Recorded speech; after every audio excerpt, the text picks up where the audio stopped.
Up next on the TWIP Network, Gordon Lang and I review the Fujifilm X-T10 on All About the Gear.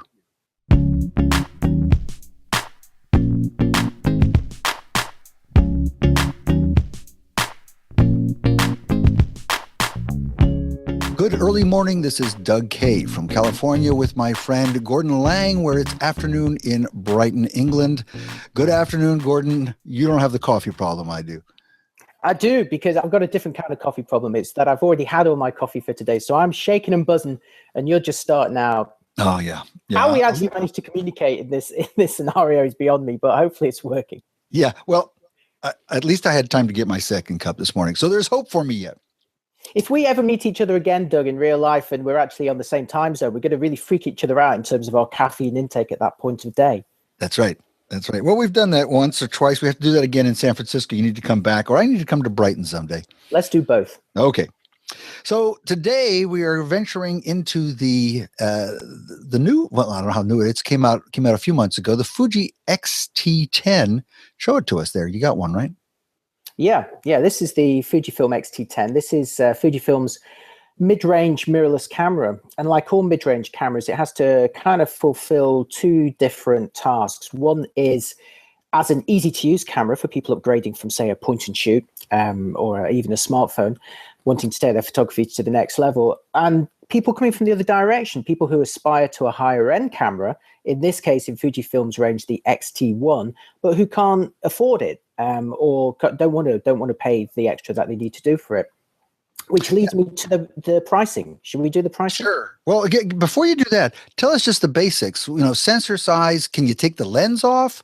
Yes. What are the basics of the camera? Because it looks really big close up to the camera there. I'll just move it further away. Look how small it is. Oh yeah, you've reduced the size automatically. So this is okay. It's a mirrorless camera. It's fairly compact. It's a little bit smaller than the X-T1. It's roughly the same size as the Olympus OMD EM10, which I also have here. And if you're watching the video, or rather, I should say, if you're listening to the podcast, you should watch the video because you could see me holding up both cameras now, and you can see that the bodies are roughly the same size. These are relatively small cameras, quite compact, but still with enough for you to hold on to. It's pretty much, the X-T10 pretty much gives you the same image quality as the X-T1. Not even pretty much, it does give you the same image quality as the X-T1, but in a more affordable and slightly smaller package. So it's a 16 megapixel APS-C sensor, and that sensor uses Fujifilm's unique X-Trans technology. I'd be happy to talk more about that later in the video, or even now, if you like. So it is an interchangeable lens camera. It uses Fujifilm's X-mount, and pretty much every Fujifilm lens that I've tested has been fantastic. They've got some really, really, really great optics. The lens I've got on here is a zoom lens. It's the 18 to 55 millimeter f2.8 to 4. This is a slightly upmarket kit zoom. More than slightly. It's a nice kit zoom. It's the better quality of the two options. The other one being the 16 to 50, which is optically slower, not quite as sharp, but also a little bit shorter as well. But there's plenty of fantastic higher end zooms and bright, fast prime lenses if that's your thing. And it's my thing, and I've got several of them. And as I say, their lens quality is very, very good. Okay, so it's the same image quality as the flagship X camera, which is the X-T1. Same sensor, and we think similar processing. A little smaller form factor. You happened to ask me about this. How much does it cost? I'm glad you asked me that question, Doug. You're looking at about $699 US or £500 for the body alone. If you want this kit zoom, which is the more expensive of the two options, it takes the kit price up to about $1,000 US or £800.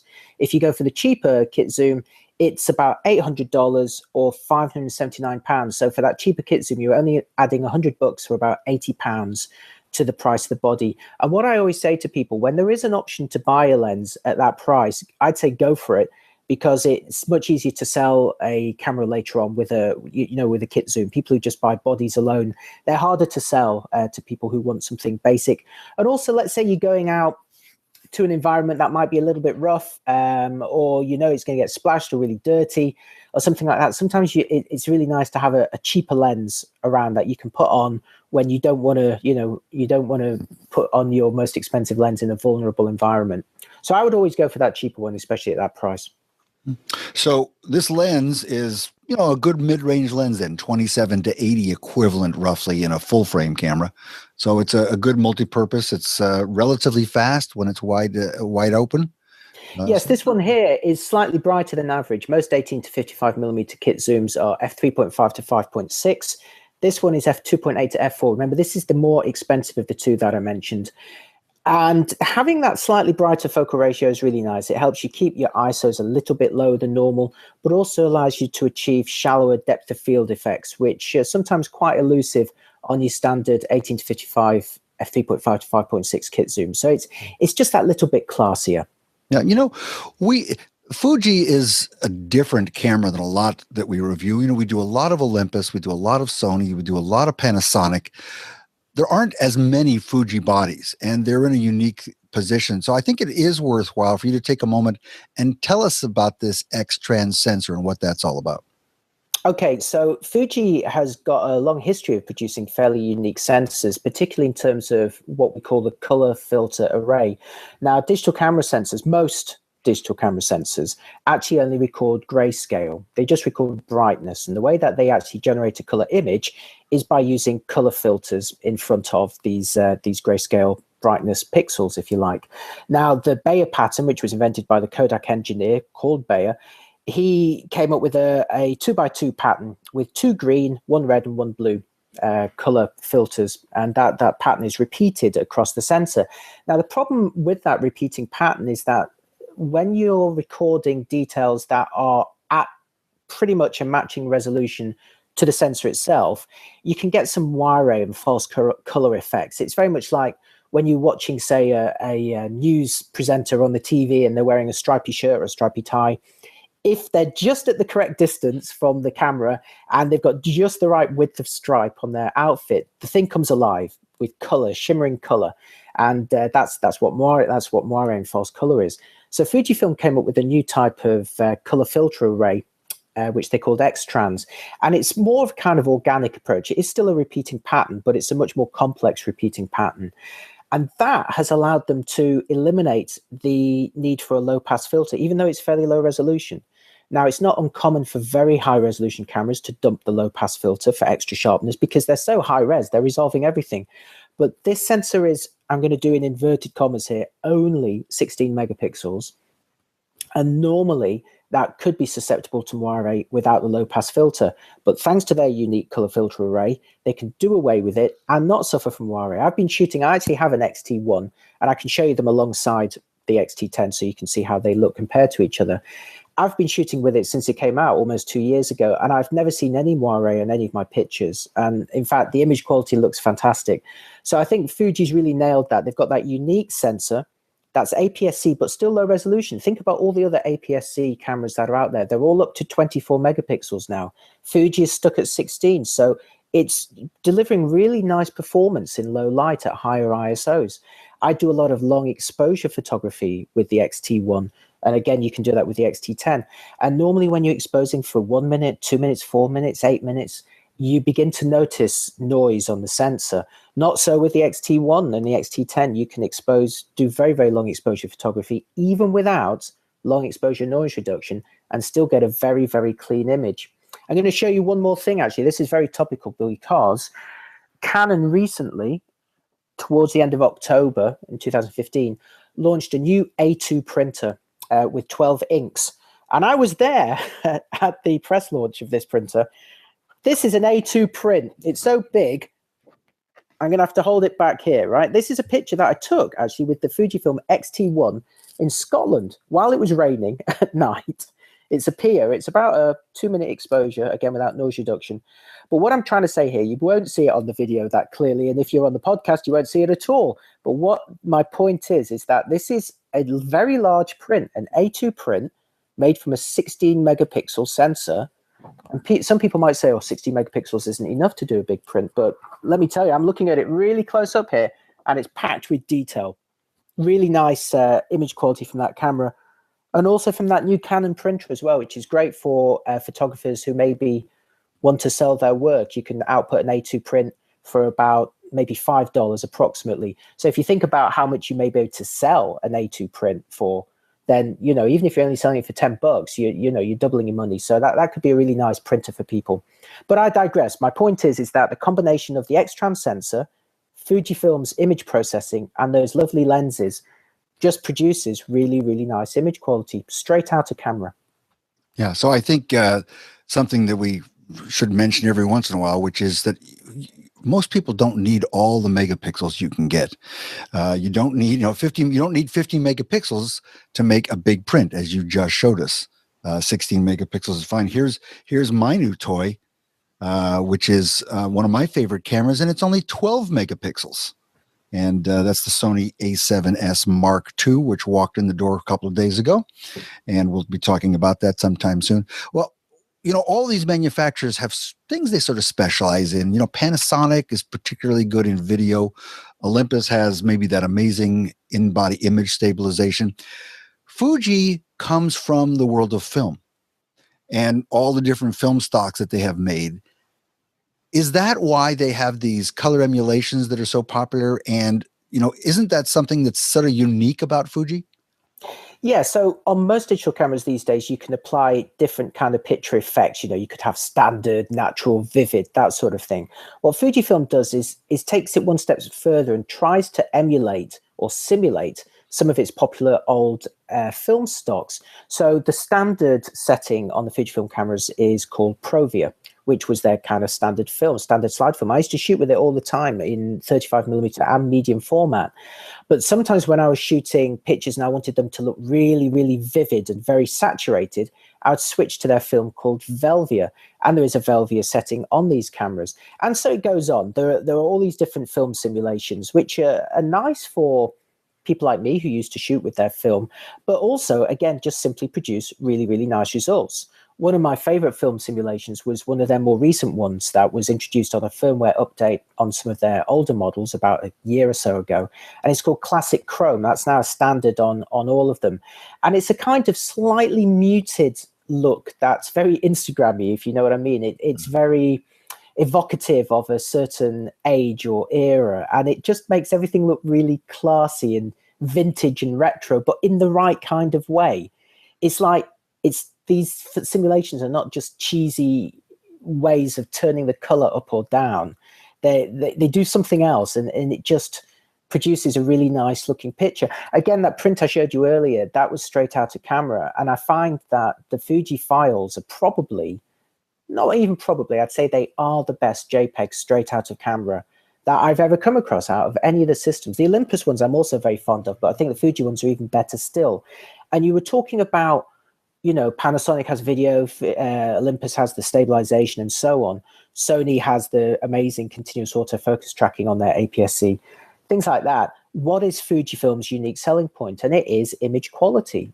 It's just very, very, very good. With very little effort, you can produce amazing looking pictures.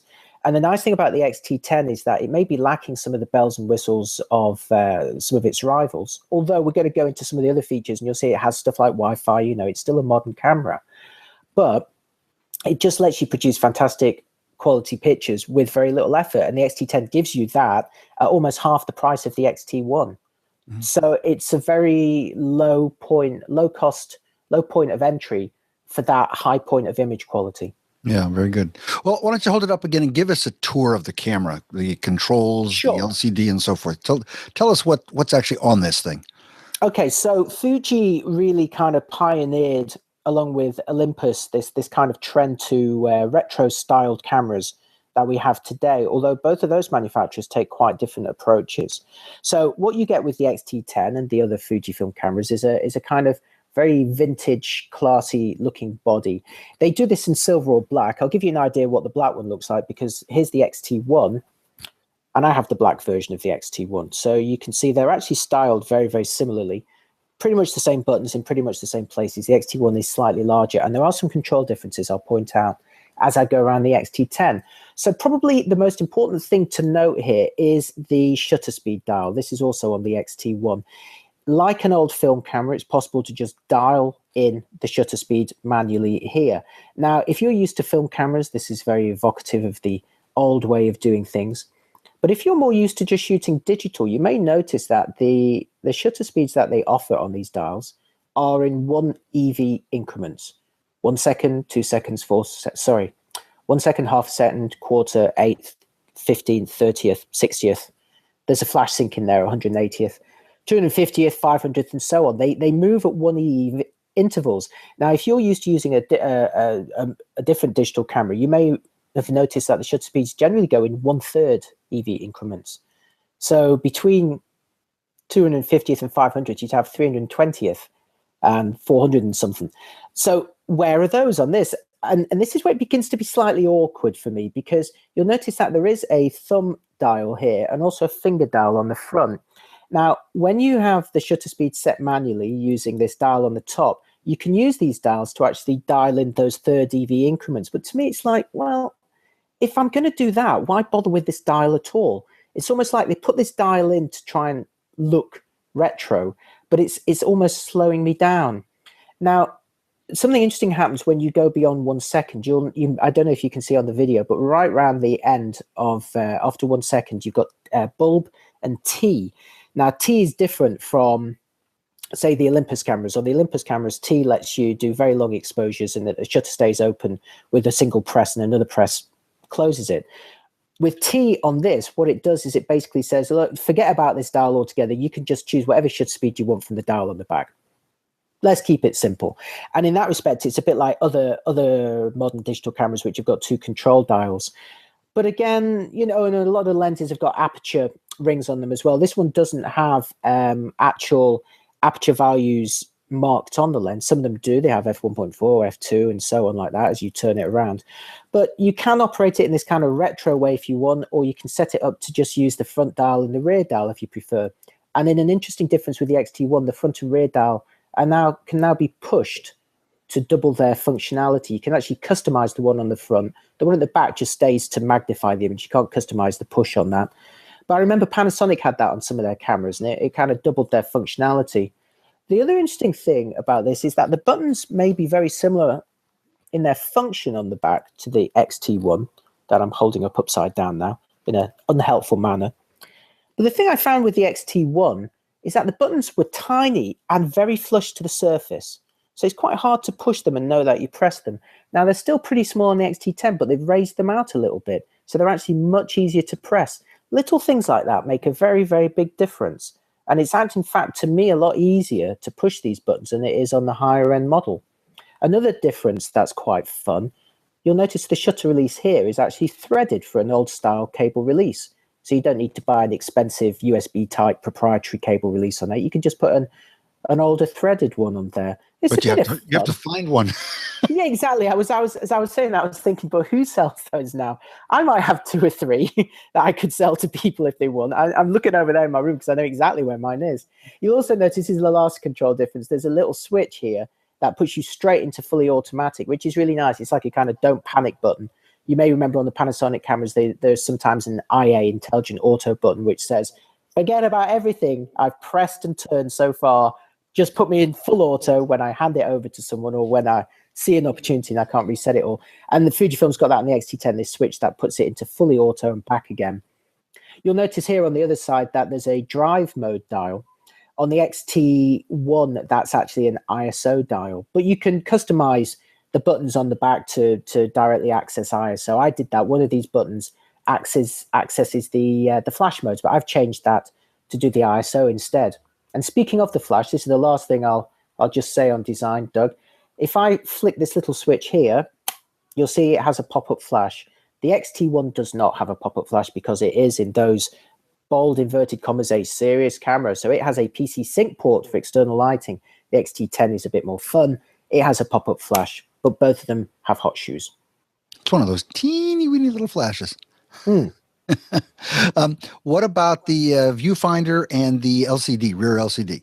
Glad you mentioned those. The viewfinder was one of the highlights of the X-T10. It was a 2 million dot OLED with a huge magnification. Now, what they've done with the X-T10 to differentiate it, it's the same panel, so it's nice high resolution. It's an OLED, so it's really crisp and vibrant.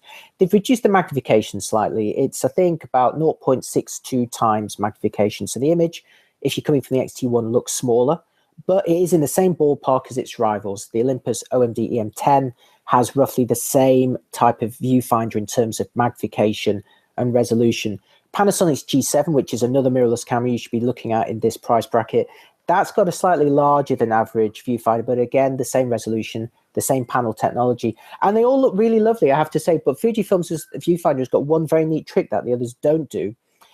When you are composing in the landscape orientation with the camera held like this, the shooting information, of course, runs along the bottom of the picture. It always does, right? When you turn it to the portrait orientation, what normally happens on every other camera is, of course, the shooting information is still at the bottom, so you have to kind of turn your head sideways to see it. But what Fujifilm do on theirs is they actually reformat the viewfinder display so the information remains upright at the bottom. So they move the information and turn it around. And it's so cool, especially for someone like me who shoots a lot in this orientation. It's really nice to see the writing that way up. And it makes you think, hang on a minute, if this isn't, you know, if you're using an electronic viewfinder, it's just a panel. You can do what you want with it. You can format the information however you want. So how come no one else has done this? How come no one else has thought of this? You know, maybe someone has. I haven't seen it. And it's a really nice thing that you get on the Fujifilm viewfinder. On the back, we've got a 3-inch tilting screen. It's not fully articulated at the side, so it can only tilt vertically. So we can tilt it up by 90 degrees and a little bit. So that's for shooting at low angles or at waist height. And you can tilt it back by roughly 45 degrees. That's for shooting over the heads of crowds. But what you can't do is face it back to do self-portraits or to film pieces to camera. Or for me, as you know, I like shooting in the portrait aspect. And in that case, having a tilting screen is less useful unless you do the old shooting around the corners of streets. So this camera is... It's not a touch screen. Oh, That's the one thing that I really wish they did. It's not a touch screen. Okay. So this camera is nearly half the price of the X-T1 body only. They must have cut back on some other things. I think, was the X-T1 weatherproofed? I think it was a mostly magnesium body camera, wasn't it? Or isn't it? Yeah. So on the X-T1, which I will hold up here so you can see them again, the benefits of watching the video. The X-T1 body is slightly bigger. It's got a slightly deeper grip. It's definitely more comfortable to hold. Although the X-T10 is not uncomfortable, it's just the X-T1 is more comfortable. As you correctly point out, the X-T1 has weather sealing, whereas the X-T10 does not. The SD memory card on the X-T1 goes in the side, whereas on the X-T10 it goes underneath. So if you're mounted on a big tripod, it's more convenient to access the memory cards at the side.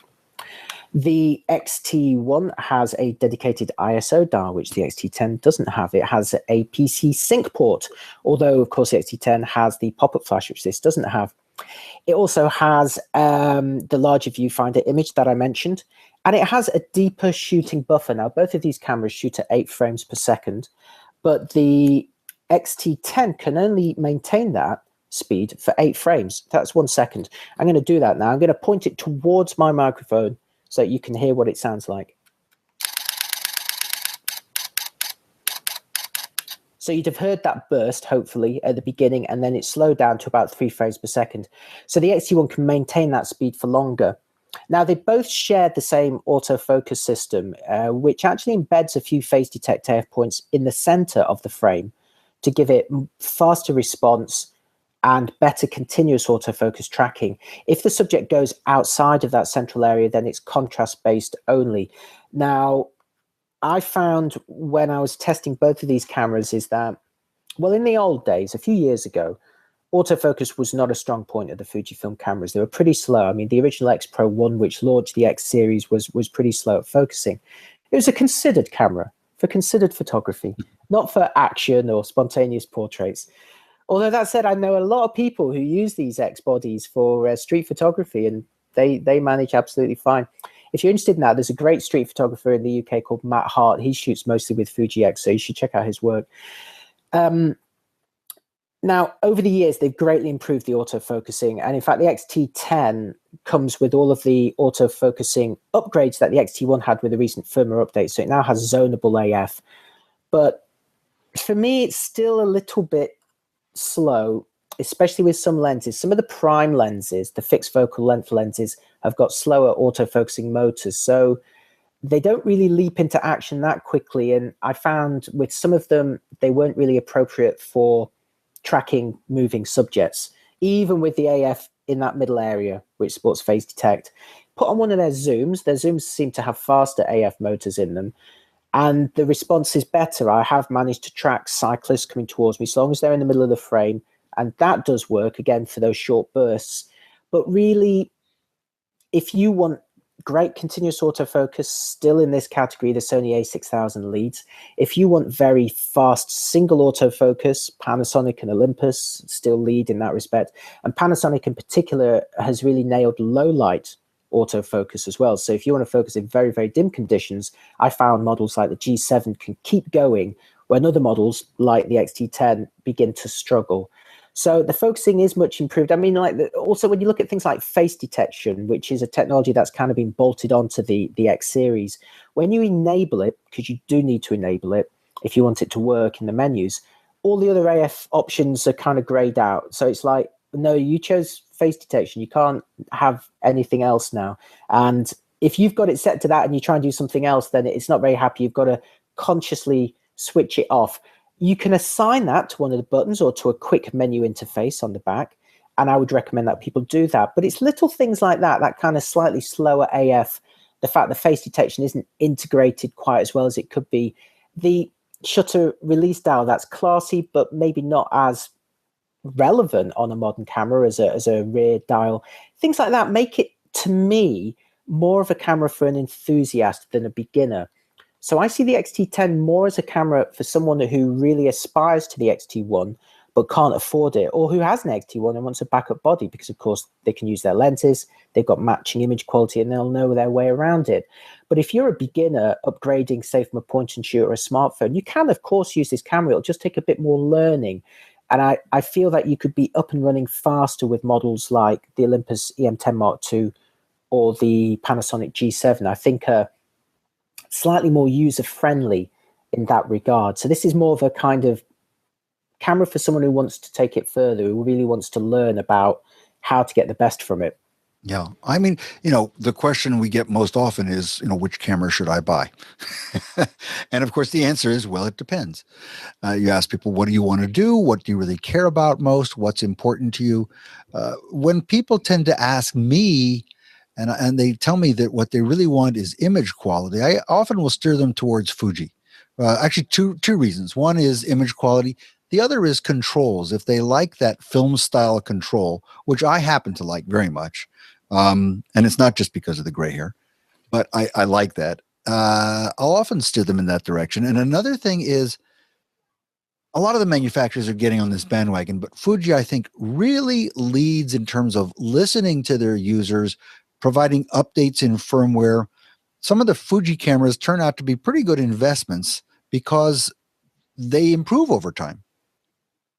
I think it's indicative that the X-T1 is still maintaining its value. You're looking at about, I think it's about $1,100 now, at the time that we recorded this video for the X-T10, at which point it was more than a year and a half old. So it's really holding its value. They're on firmware version 4. They've added a lot to it. One of the things they added to the X-T1 was an electronic shutter that operates silently, and that's now built into the X-T10.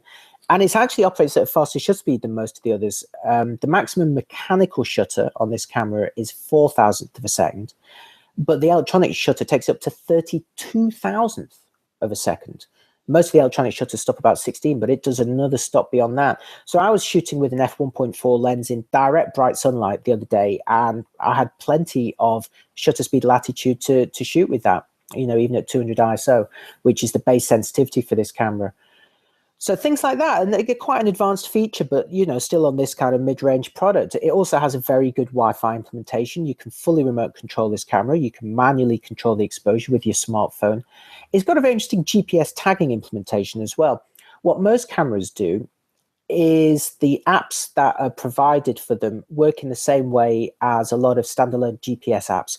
They use your phone to make a GPS log, which if both the phone and the camera are set to exactly the same time, they just synchronize it later on. So it's a process where you go out and you take your pictures and then you synchronize the log at some point, either at the end of the day or at the end of the week. What Fujifilm does is completely different, though. What they do is the smartphone app actually broadcasts the GPS position for a 1 hour period when you activate it. So you activate it in the app and it says, right, I'm now going to connect to your camera and broadcast the position for about an hour. And if you want me to continue after that, that's fine. If you want to stop me before that's finished, that's also fine. But basically what then happens is for the next hour, every picture you take is automatically tagged as it's recorded with the GPS position. So there's no need to go back and tag them later. There's no tagging process after the event. It actually happens as you take the picture. So that's high inconvenience.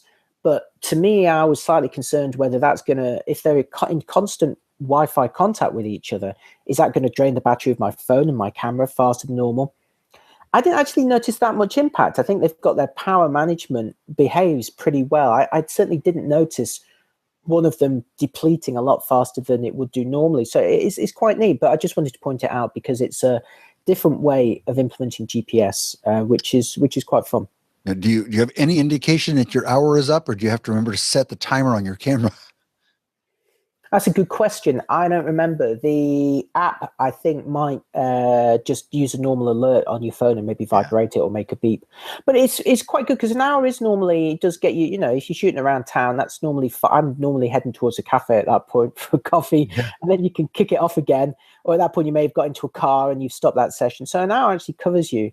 I use a different GPS logger on my phone. It's hard enough to remember to start it at the beginning of the day. I think it'd be problematic to remember to start it every hour or after every cup of coffee. But that's the problem with all of these cameras, because if you wanted to do it with Panasonic or Olympus or Sony, Sony doesn't do it. They don't do it at all. But if you want to do it with Panasonic or Olympus, you'd have to remember to start the process as well, to start the log recording. So it's the same thing. It's just that they ask you to synchronize it later, whereas Fuji synchronizes as you go along. Right. The last thing I want to ask you about is video. Did you get a chance to shoot video with this camera? Yeah. Again, video, it was a bit like with Olympus. Video was never really a huge priority for Fujifilm, so it lagged behind on some of the features. A recent firmware update on the X-T1, which again is inherited by the X-T10, gives it all the frame rates. So you get 24, 25, 30. I think you get 1560 as well. Only 1080, doesn't do 4K. The problem is the X-Trans sensor, what makes it so great for stills, unfortunately doesn't make it great for video. And sometimes you can trigger various moire and false color artifacts that don't look great. I could also complain that, like the X-T1, it's got a 2.5mm external mic jack. Maybe I'm being churlish, but some of these cameras don't have a microphone jack at all. It does have one, at least. It's just a tiny one, whereas it should be a 3.5mm. I think basically if you're going to be doing casual video, just a few clips now and again, it's fine. It's good enough. But if video is a priority for you, then as always, I would direct you towards Panasonic in particular, and also Sony. Those two manufacturers are leading video on cameras. So again, it leads you back to the X series being about achieving fantastic image quality with ease. Even though I've said the control system is for a more advanced user, once you master that, you can get, you can just exploit that imaging pipeline to give you fantastic quality without having to go in and change any other settings. And again, if you're into long exposure photography, it's great because the images are very, very clean without the need to record a long exposure noise reduction dark frame. Because remember, if you're doing a 2-minute exposure at sunset and the conditions are changing fast, if you've got noise reduction enabled, it's going to take another 2 minutes to take that dark frame, by which time the lighting has really changed and you may not get another chance that evening to take another picture with the light exactly as you want it. So for that reason, I've seen Fuji adopted by pretty much all of my friends who are into long exposure photography. There's a group of us that go away and do long exposure pictures. We only take about 3 pictures a weekend because they take so long to set up. But almost all of them are shooting Fuji. And the rest of them are fine art photographers. There's that phrase, fine art photography. Most of them are shooting Fuji because they're just getting really lovely image quality directly out the body with minimal effort. Yeah, I mean, that's something that anyone who's ever done it with other cameras and knows about, they turn on a long exposure noise reduction, or I think it's on by default in most cameras, perhaps. But if you shoot a long exposure, you'll initially think that your camera is broken because you'll take your image, and then after the image is done, it seems to go to sleep for about the same amount of time as the image you just exposed. And what it's doing is taking another exposure just to, I guess, sort of subtract the sensor noise. Is that a way you look at it? That's exactly right. And the interesting thing is this is something that astrophotographers, especially professional ones who work in observatories, it's a technique they've used with CCD imaging cameras for years and years. And it's nice to see a lot of these astro techs being adopted by modern cameras, but that's exactly what it does. It takes a picture effectively with a kind of pretend lens cap on. So it's not recording the picture, it's just recording the noise, all the stuff you don't want. And then exactly as you say, it just subtracts that from the other image and it eliminates most of the noise. But unfortunately, what it also does is it doubles your total recording time. And when you're dealing with a 2, 3, or 4 minute exposure, you're going to be sat around for ages after that. And if all your friends have got Fujifilm cameras, they're packed up and at the next location. You're sat there still waiting for you. Guys, come back. I'm still waiting for my dark frame to be recorded. Well, like I can say, I remember the first time I did that and I was convinced my camera was broken. And of course, what do? You turn it off in the middle of it, trying to take its black exposure, its noise reduction exposure. And you say, I don't get it. And you get home and you figure out what went wrong. And you wasted your whole first long exposure shoot because you didn't really understand what was happening. But I don't let that put you off, because long exposure photography is a fantastic style of photography to get into. It produces amazing looking results that will have people going, wow, how did you do that? What an amazing effect. And it's very, very good in terrible conditions. Like I said, I met up with this bunch of LE photographers recently, and we went to Scotland where, of course, it rained every single day. And we got fantastic pictures because miserable weather really looks great on long exposures. It's really good for sitting around and just sitting around a lot and having beer. That's what it's all about. Exactly. And the other thing you do is it gives you time to post that behind the scenes Instagram shot of you doing the long exposure. And it gives you time to write a proper considered caption from the actual location. I did that a lot from Scotland as well. So if you follow me on Instagram or Twitter, I'm Camera Labs on Instagram and Twitter. Please follow me. You will see, so that sounded like I was begging there a bit, wasn't it? Follow me if you like. Please. Follow me if you like, whatever. But if you do, you'll see I post a lot behind the scenes images from long exposure locations where you'll see the camera set up. You'll also see sometimes I actually put my hat. I should have two hats. I sometimes put the hat on the camera, because sometimes you get light leaks and the hat actually protects the camera from light leaks, but doesn't protect my head from the elements as a consequence. All right. I think we've done a pretty good job with this camera. The last thing is just to once again review some of the alternatives here. I think we've probably covered pretty well, but you talked about the EM10 from Olympus, the G7 from Lumix, the venerable A6000, which just seems to come up over and over and over again. That's one of the oldest cameras around. Yeah. Now the A6000, as we've mentioned many times before, one of the things that looks most dated on it now is the Viewfinder. It's nowhere near as good as those other three models you mentioned, but the continuous AF is still very good.